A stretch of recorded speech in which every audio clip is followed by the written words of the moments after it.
చాలామంది అంటే ముక్కు మొహం తెలియని హీరోలు కూడా ప్యాన్ ఇండియా సినిమాలు చేస్తున్నారు. మీరు ఇంత పెద్ద హీరో ఏమిటి ప్యాన్ ఇండియా సినిమా ఎందుకు చేయట్లేదు? రాసి పెట్టుకుంటే ఎప్పుడు వస్తుంది అవుతుంది సపరేట్గా ప్లాన్ చేసి ఉంటే అది సెట్ అవ్వదు. అలాంటి స్టోరీ రావాలి, అలాంటి డైరెక్టర్ రావాలి, అన్ని సెట్ అవ్వాలి. So I leave it to the destiny. Robin hood సినిమాలో నితిన్ ఇంకో లెవెల్కి వెళ్ళడానికి అవకాశం ఉందా ఈ సినిమా తర్వాత? అది వెంకీ చెప్పండి సార్. జెన్యున్గా మాట్లాడుకుంటే ఎవరిని అడిగినా ఇంకో లెవెల్ వెళ్ళే అవకాశం ఉందంటే ఉందని అంటారు కదండి. మనం కోరుకునేది కూడా వెళ్ళాలనే కదా. లేదు సార్, 100% అది నమ్మే ఉన్నాం సార్. డెఫినెట్గా ఇంకో లెవెల్ వెళ్తారని మేము. ఆ లెవెల్ వెళ్ళడానికి మీ దగ్గర ఉన్న పాయింట్స్ ఏంటి? అది నితిన్కు ఉన్న క్వాలిటీస్ ఏంటి అందులో? అంటే నేను ఆయన మంచి కమర్షియల్ హీరో, పక్క కమర్షియల్ హీరో అని బిలీవ్ చేస్తానండి. సో ఆ కమర్షియల్ ఎలిమెంట్స్ అన్ని సినిమాలో ఉంటాయి. అండ్ డెఫినెట్గా ఏంటంటే కమర్షియల్ సినిమాల్లో మేజర్ సెట్ బ్యాక్ వచ్చి ప్రెడిక్టబిలిటీ. బట్ ఈ సినిమాలో ప్రెడిక్టబిలిటీ ఉండదండి. Thank you.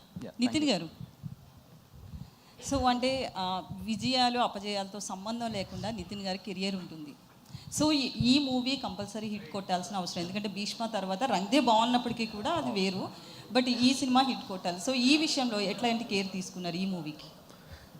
ఈ మూవీకి యాక్చువల్లీ సేమ్ భీష్మ అప్పుడు మేము ఇద్దరం ఎంత కూర్చొని ఎంత కేర్ తీసుకున్నామో ఈ సినిమాకి నాకంటే ఎక్కువ హిట్ కేర్. ఎందుకంటే నాకు లాస్ట్ 10 సినిమాలు అంత ఆడదు కాబట్టి అన్నకి హిట్ ఇవ్వాలి నాకంటే ఎక్కువ తీసుకుంటే యాక్చువల్లీ కేర్. నేను కేర్ తీసుకున్నాను. But more than me he was most stressed.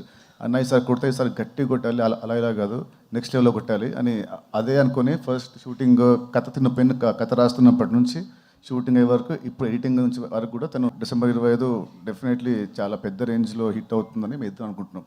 All the best. KK గారు, థ్యాంక్ యూ.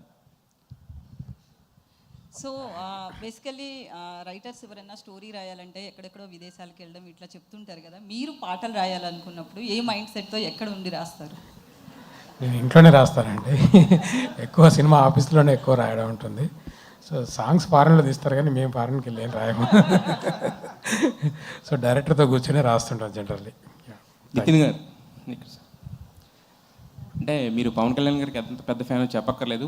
మీ సినిమాలకు ఆయన వచ్చిన ప్రతిసారి కూడా మీరు పెద్ద విజయాలే దక్కించుకున్నారు. గుండె జారిగల్లంత అయింది, ఇష్క్, వీటన్నిటికీ కూడా చాలా గ్యాప్ వచ్చింది. మధ్యలో కూడా ఆయన్ని పిలవడం కుదరలేదు, రకరకాల కారణాలు. బట్ ఇప్పుడు అవైలబిలిటీ కూడా ఉంది, ఎందుకంటే ప్రొడ్యూసర్స్ కూడా వాళ్ళతో ర్యాప్ బట్టి.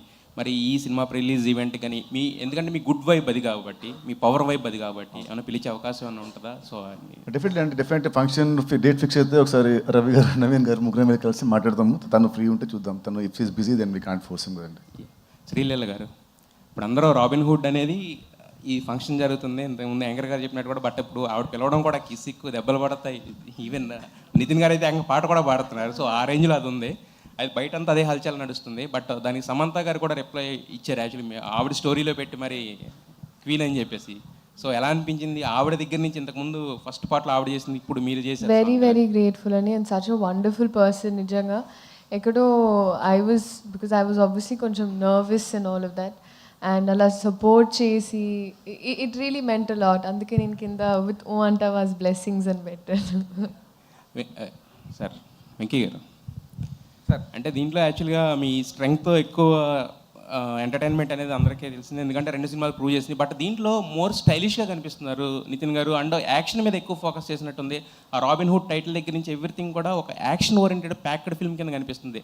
సో దీంట్లో నుంచి యాక్షన్ ఎంతవరకు ఎక్స్పెక్ట్ చేయొచ్చు, ఎంటర్టైన్మెంట్ ఎంతవరకు ఎక్స్పెక్ట్ చేయొచ్చు అంటారు ఈ సినిమా నుంచి? డెఫినెట్గా యాక్షన్ సైడ్ అయితే యాక్షన్ అండ్ స్టైలిష్ వైజ్ కూడా కొంచెం ఒక స్టెప్ అప్ లానే ఉంటుందండి. నేను ఎప్పుడు ప్రతి సినిమాకి ఏమనుకుంటానంటే నెక్స్ట్ సినిమాకి అట్లీస్ట్ ఒక స్టెప్ అన్న వెళ్ళాలి, నెక్స్ట్ స్టెప్ వేయాలి అన్నట్టు అనుకుంటాను అనమాట. సో ఈ సినిమాలో అయితే ఎంటర్టైన్మెంట్తో పాటు యాక్షన్ కూడా బాగుంటుందండి.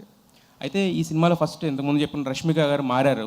అయితే చాలా మధ్యలో అంటే షూటింగ్ కూడా గ్యాప్ వచ్చినట్టు అనిపించింది. అంటే మరి రీజన్స్ అనేది తెలియదు. అంటే ఆ టైంలో స్టోరీ కూడా ఏమైనా మార్చుకున్నారా? అది ఫస్ట్ నుంచి స్టిక్ అయిన స్టోరీ ఇదే అనుకున్న స్టోరీ ఇదేనా నితిన్ గారితో మారిందా? అసలు ఫస్ట్ నుంచి ఇదే స్టోరీ అండి, ఇదే స్టోరీ. కానీ ఏంటంటే నాకేంటంటే రేపొద్దున్న షూట్ ఉన్నా సరే, ఈరోజు కూడా మొత్తం సీన్ లాక్ అయిపోయినా సరే మళ్ళీ ఒకసారి రాద్దామని ట్రై చేస్తా. సో దట్ ఒక డైలాగ్ అన్నా యాడ్ అవ్వచ్చు, లేదా ఏమన్నా కావాలితే ఇంకో 2 డైలాగులు అన్నా తీసేయవచ్చు అని. సో అది కంటిన్యూస్ ప్రాసెస్ అండి.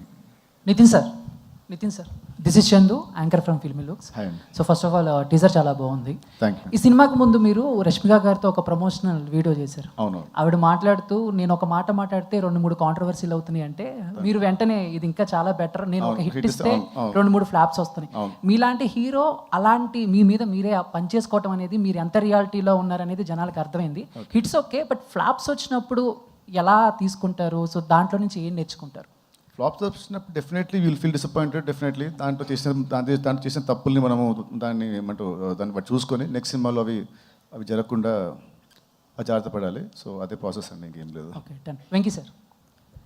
సార్, రాబిన్ హుడ్ టీజర్ చూస్తుంటే ఓకే అందరూ చెప్పినట్టు, సో ఉన్నోడి దగ్గర కొట్టి లేనోడి ఇలాంటి, సో అంటే ఇలాంటి సినిమాలు చాలా వచ్చినా హీరో క్యారెక్టర్ని బట్టి, ఆ క్యారెక్టర్ని డిజైన్ చేసిన దాన్ని బట్టి కూడా ఎప్పుడు మనకు గుర్తుంటూ ఉంటాయి. ఎగ్జాంపుల్ చూసుకుంటే కిక్ సినిమాలో రవితేజ గారి క్యారెక్టర్ ఇప్పటికి, సో అలాగా ఏదైనా ఒక ఎగ్జాంపుల్ తీసుకుని నితిన్ గారి క్యారెక్టర్ని ఎలా డిజైన్ చేశారు, అక్కడి నుంచి రిఫరెన్స్ తీసుకున్నారా? సో ఎలా ఉండబోతుంది? అంటే రిఫరెన్స్ ఏం తీసుకోలేదండి. జనరల్గా అయితే నాకు ఈ క్యారెక్టర్ డిజైన్ చేసుకున్నప్పుడు మోస్ట్ బిగ్గెస్ట్ మ్యానిపులేటర్ అనుకున్నానండి. సో ఈ సినిమా మొత్తంలో కూడా హీరో క్యారెక్టరేషన్ బాగా ఎక్కువ మ్యానిపులేషన్ మీద ఉంటుంది అనమాట. సో అదేనండి, మళ్ళీ సేమ్ నేను రాస్తున్నప్పుడు కూడా నాకు వచ్చింది ఏంటంటే ఒక దొంగ కథ, ఉన్న వాళ్ళ దగ్గర కొట్టేసి లేని వాళ్ళ దగ్గర ఇస్తాడు అనేది రెగ్యులర్ కథే. సో దీంట్లో ఏం కొత్తగా చేయగలుగుతామని 20 minutes తర్వాత కథ టర్న్ మారిపోతుంది and everything will be interlinked అండి. సార్ నవీన్ గారు